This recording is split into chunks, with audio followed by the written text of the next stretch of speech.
This movie took me on a roller coaster ride. Hey, I'm Amy and welcome back. Today we are going to be talking about the new Child's Play remake. It is simultaneously the original, but nothing like it. And I say that it's completely nothing like the original, except it does pay homage to it in so many wonderful ways. The film does lay in little bits that do give you this nostalgic feel of the original, but it is so much more modernized. And if you watch my review of the original 1988 Child's Play, I did have some predictions for this one at the end of it. I feel like I was spot on because I did say that it wasn't going to be like a curse goes into the doll. It was going to be like some technological genius was going to do something to the doll that kind of connects to the Wi-Fi or devices and the Caslin devices and takes over. Not necessarily that exact thing. I don't want to give any spoilers away, but it does do something kind of like that.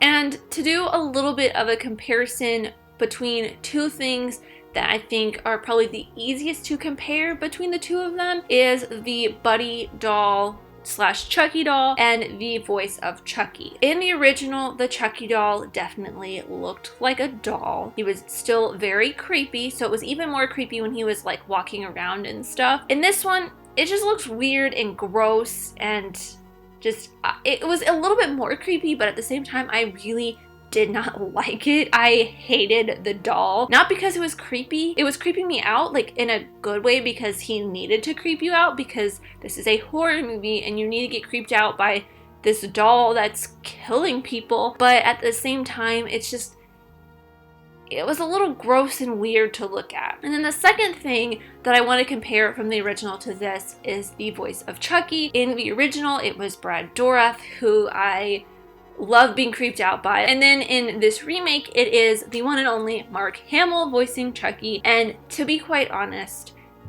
he was great. I really liked Mark Hamill voicing Chucky, but at the same time, definitely had a little bit of a Joker vibe to it. But I feel like anytime I hear Mark Hamill trying to do a creepy voice, to me, it definitely feels like Joker from the animated series of Batman.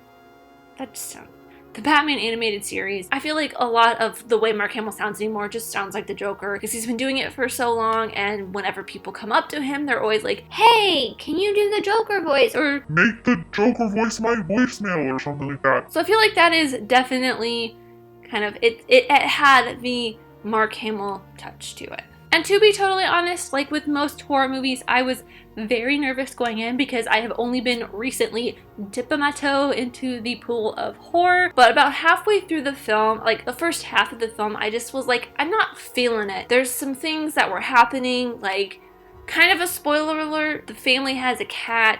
And if you know me, you know I love cats. So I literally wrote my notes, I swear if he kills this cat. And then about 30 minutes later, spoilers, he kills the cat. And I just, that was a little hard for me. I actually kind of felt myself getting a little emotional, which I think that's kind of what they want you to do. That's what happens when animals are killed. I think that kind of soured my experience for a little bit, but then there were some other kills that happened throughout that were amazing, and I really started getting into it as Chucky started becoming more of the villain versus kind of just Andy's buddy.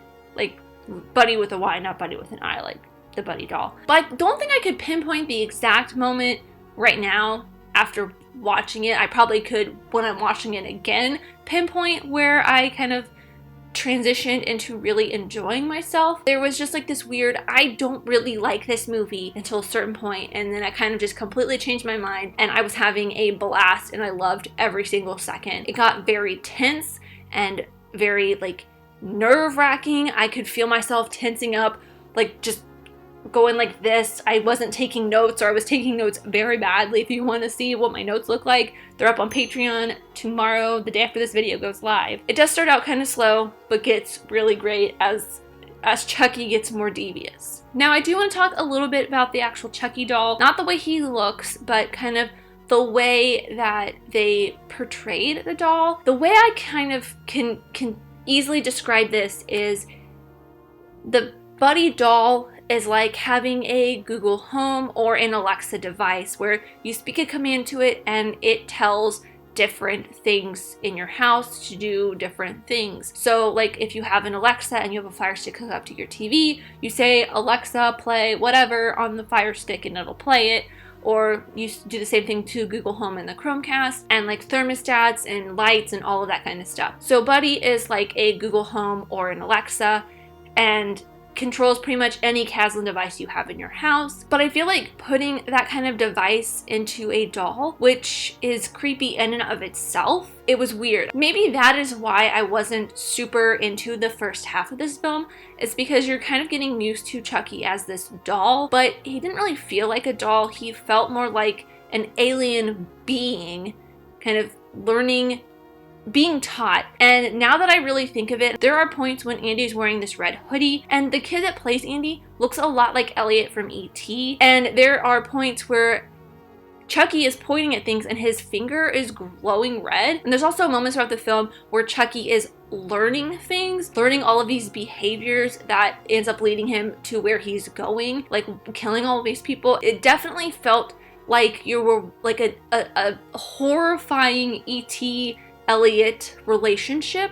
So it's like, yeah, it's like a very creepy E.T. But Chucky also learning his behaviors is kind of an interesting concept to me. It's kind of like warning us that this is what AI could eventually come to. This just makes it even more terrifying and creepy that AI is just gonna kill us all. And I like the fact that in this one, slight spoilers versus the original Child's Play, Chucky is killing all these people because he doesn't want them to be Andy's best friend. He is Andy's best friend, but in the original Child's Play, Chucky is killing all these people because they're kind of keeping Andy from him, but also because there is a spirit of a serial killer inside this doll's body. And then he ends up going after Andy and killing Andy because he wants to possess him and become human again. But in this one, he wants to kill Andy in the end for completely different reasons that I won't spoil for you, even though you could probably figure them out. And I have two more things before I wrap this up, is two of the bigger names in this film,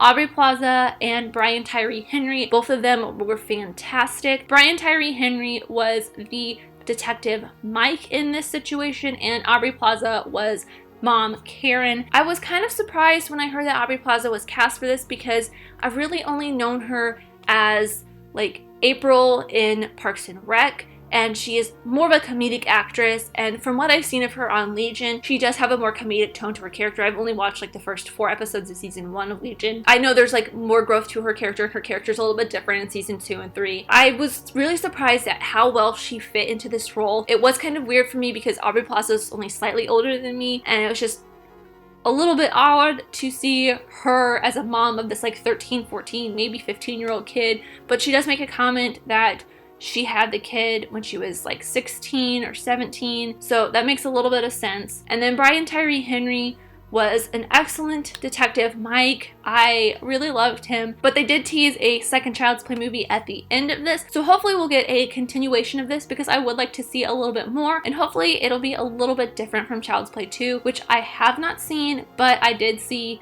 Dead Meets Kill Count on it, and I kind of know a little bit of what happens, and I don't know if I want that to happen. And to round out the cast, I want to talk about the kid that played Andy. He was fantastic. He was a little Elliot-like at times, but I did like the fact that in this one, it is him and his friends against Chucky in certain parts. It gave it a little bit more of a fleshed out version of Andy versus him being a toddler. He was also hearing impaired. He had a hearing aid. They didn't make that too much of a thing. He just happened to have a hearing aid. I kind of would have liked to see them expand upon that a little bit more. Maybe they'll do that into the second Child's Play if they do make one. But Chucky did kind of use the hearing aid as a way to talk to Andy just by himself. They didn't really make it like seem like a Caslin product, even though Chucky was just talking straight into it to Andy, but who knows? So I have one last thing to talk about before giving my rewatch score, and that is the kind of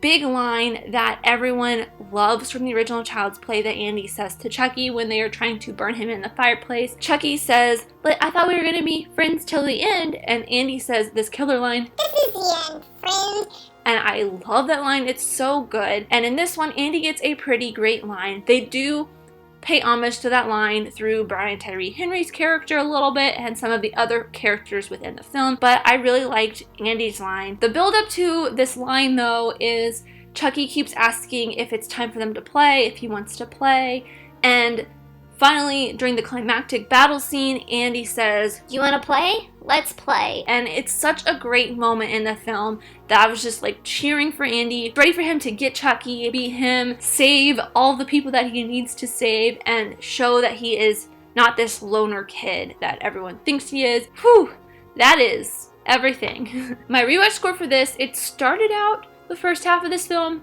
as like maybe a TV. I probably would never watch this again unless it was on TV. But as it kept going on, it ended up being more like a Redbox. So Redbox is my final rewatch score for this. I will probably eventually purchase this for my collection, but maybe in like if they do more Child's Play remakes, like to 2 and 3, I would probably get it in like a box set when they all come out, even if I don't like the rest of them. But that is everything. Let me know your thoughts on the new Child's Play remake in the comments down below. Don't really have a no context question, but let me know your thoughts on the difference between the two if you have seen both of them.